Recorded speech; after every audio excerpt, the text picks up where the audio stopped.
He says they're just friends. So why do you still feel so uneasy? Watching this video lets me know that you feel like there's a little bit of a red flag going on in your relationship. And I just want to reassure you that you're not going crazy, but that also doesn't mean that something's happening. So if you've watched any of my videos, you will know I'm not going to give you the answer, but I am going to give you the tools to help you navigate what's going on for you right now. So I think the first thing is to recognize that your nervous system is responding to what's going on. So if there's a new relationship or a relationship that seems to have changed or shifted within your partner's world, your nervous system is going, this doesn't feel right. Now, it doesn't know what that means because it might be responding to old betrayals, like past relationship hurts or wounds. It might be responding to your attachment style. It might be responding to fear of abandonment. But equally, it could be responding to just the flags that it's seeing and saying that something's shifted and it doesn't feel safe. And ultimately, that's what's going on here. It's not paranoia. It's not craziness. It's I don't feel emotionally safe with what is happening. And I think something that's really important is to know that we don't need evidence to know that we don't feel safe. And I see it time and time again where people are, in Facebook groups and things like that, where people are like, he said this, what should I do? And people go on these witch hunts as to how they trap their partner to get the evidence. We don't need evidence to know if how we're being treated is okay and if how we feel is safe. What we do need is that confidence that we have done our best to navigate a situation, and then we can decide when enough is enough, and if we're being held with respect and safety and love and all of those things. And then if they are doing something with someone else, it kind of becomes irrelevant to a degree, because if they aren't, you still feel the way you feel. So let's explore that a little bit step by step. So the first thing I think is to remember that your nervous system is giving you information. This is not drama. This is not overreacting. This is not paranoia. This is information about yourself. Start there. So what is it telling you? And then look to what information you're picking up. So is it that it's all quite secretive? Is it actually he talks about her very openly? I'm going to use male, female genders here, but this can apply to any relationship. Are they hiding the conversations? Have they suddenly started hiding their phone? So what's the flag? What is causing you to start to feel this fear and this unsettled sensation that your nervous system's warning you about? So start with the data. What is going on? Get curious. Are you being excluded from things that previously you would have been included in? What's going on? Why are these flags? Or is it actually just there's a new relationship and I'm just not comfortable with this new person because perhaps I haven't met them, or they've never had a relationship like this before in the work setting, or personal life, wherever that relationship sits. And so start there. This isn't drama. This isn't a witch hunt. This is just understanding yourself, why you are feeling the way you're feeling based on what's being presented. So get curious. The next step is to just communicate really honestly. And I think I talk about language so much with all of my clients. And again, with this type of situation, if we use the wrong language to have those conversations, it absolutely triggers defenses. People become very defensive quite quickly, even if they're very innocent. And so when we're using the right language, it can have a really big impact on the way that conversation is going to go.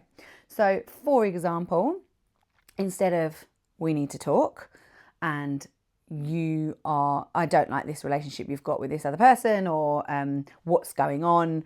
Are you having an affair? Like quite accusatory. Right, rolling it back to instead of we need to talk, which straight away people are either going to go, oh crap, what have I done?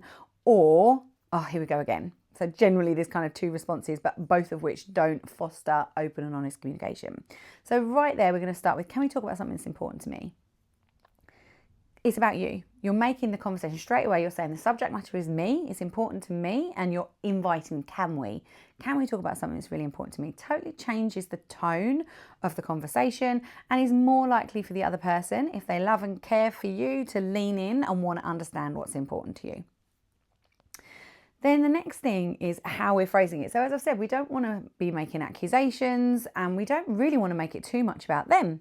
So saying something along the lines of, when I notice how close you are with so-and-so, I feel really unsettled. Can you help me understand what's going on? You're asking for their help and you're saying it's about how I feel. You're not saying you're doing anything wrong.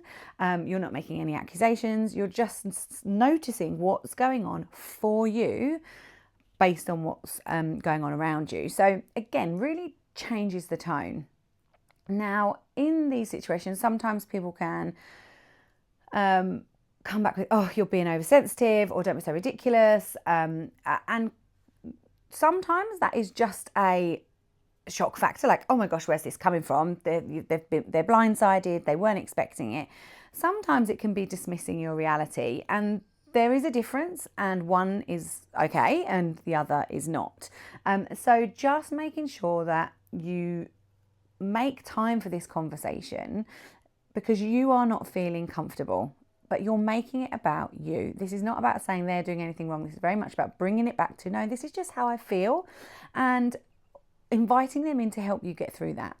And they should want to help you get through that. They should want for you to be comfortable with whatever they're doing, and whether that's, oh, well, why don't you come out on the next drinks, or well, let me introduce you, or oh, absolutely, I'm really sorry you feel that way. Whatever that may look like, and you know your partner, and how they respond will be unique to them. But what is really important is remembering that this is about how you feel, and no one gets to tell you what your reality is. This is about how you feel. This is not whether they are or aren't doing certain things. This is not a place of, well, prove it, because that doesn't build trust.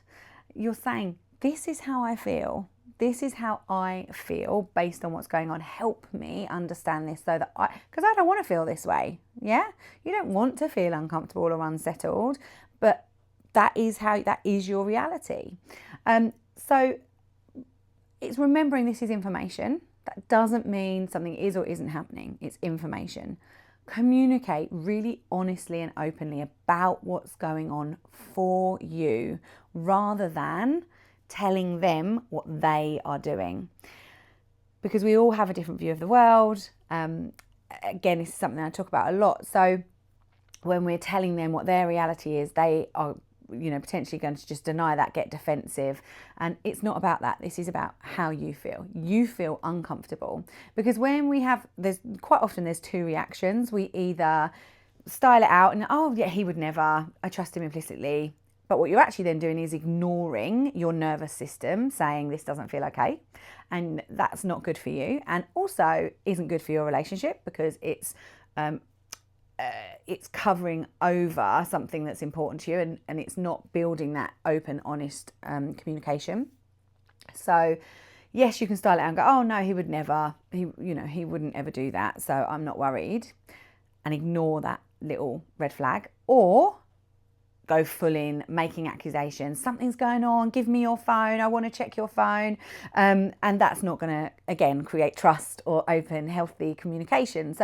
But that tends to be our two default pathways. And as I said, I see it on Facebook, where the advice from very well-meaning strangers on the internet, but also often family and friends, is you need proof.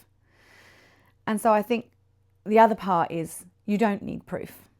You don't need proof of someone cheating to know if how you are being treated is okay. You don't need to have the justification in order to say enough is enough. That doesn't mean I think you should throw a hand grenade into your relationship. It's about open, honest communication, using the right language, having healthy conflict. All tools that we are not taught as children and as young adults, but that we can learn. Something I am passionate about everyone learning, because healthy conflict is so important honest and open communication is the foundation of any strong relationship, not suffering in silence or pleading ignorance or ignoring red flags, but being able to safely say, I don't feel good about this, and your partner wanting to help you through that feeling, whether that's by going, actually, yeah, maybe I hadn't realised that's how you felt, I'll dial it back, or saying, okay, how can we get to a solution, because honestly there's nothing there, or if the relationship has come to its end. It could be any option, but what's most important is listening to your nervous system saying that you don't feel comfortable. We're not making accusations, we're not jumping to conclusions, we are just looking at the data. We're looking at the information that our nervous system is giving us. We're getting curious about why we're feeling uncomfortable, and we are communicating that with our partner, our most trusted person, the person who should want us to feel safe and loved and nurtured. So that would be my advice to you. If you feel uncomfortable, first sit with it, figure out what it is. Don't ask everyone else's opinions, because everyone else will bring their view of the world to the table. You know, maybe they've been cheated on, so they will always think someone's cheating. Maybe they are the opposite and they've never had any trust issues, so they're like, no, absolutely not, it's completely innocent. But that's their view, and neither is right and neither is wrong. It's just their view of the world. This is a you thing. This is your nervous system telling you something doesn't feel right. So look for the data. What's it telling you? What is it about the relationship that makes you feel uncomfortable? And why does it make you feel uncomfortable? Like, as in, is it because of a past relationship experience, or because it's new and unfamiliar, or because of attachment styles? So get curious about yourself first, then, as long as it is safe to do so, have that open and honest conversation. Can we talk about something that's really important to me? I've noticed that I'm feeling really uncomfortable when I hear you talk about, or when you go out with. And I'm not saying I want you to not go out with them. I just want your help to move through this. That doesn't warrant defensiveness. It encourages curiosity. And if these conversations are something you do regularly, then it's going to feel supernatural as well. So if you feel uncomfortable about a relationship, that's okay. You're allowed to ask questions. You're allowed to get curious. It doesn't mean definite, like, jump ship. Definitely doesn't mean let's set up a trap. Because again, that's not building your trust and confidence. And even if this relationship, there's nothing happening, you still don't feel okay. That's what needs to be dealt with. And as always, you don't need evidence to end a relationship. You need personal peace that it's the right decision, because how you are feeling, how you're being treated, how you're being supported is not okay. I hope you found this video useful. Please follow and subscribe if you would like to hear more about relationships and giving you practical, forward-focused tools to move through what are often very tricky situations.